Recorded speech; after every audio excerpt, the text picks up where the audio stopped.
มาบัดนี้ตกถึงยามฤดูแล้งสะแปงบ้านทางบ้านพี่ก่อไฟสีลมพัดตองเสียงกองสนั่นหูแสนคิดทอดยอดสู่ยามอยู่ห่างน้อไกลกันคุณแล้ว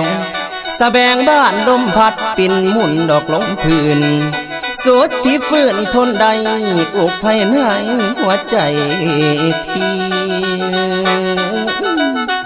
นางเอ้ยนางไงกูละอายนี่หนพรบ่พรบ่ข้านิ่งน้ำนองเจ้าเรื่องเก่านอกข้างหลังคุณแล้วมันยังฝังในใจเสียจ้องจำเด้อจิตอาย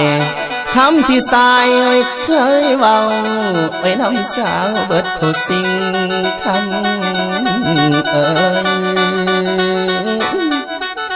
คำให้คำความที่ยิ่งบอกนั้นยังจำอันแม่นบ่ไหม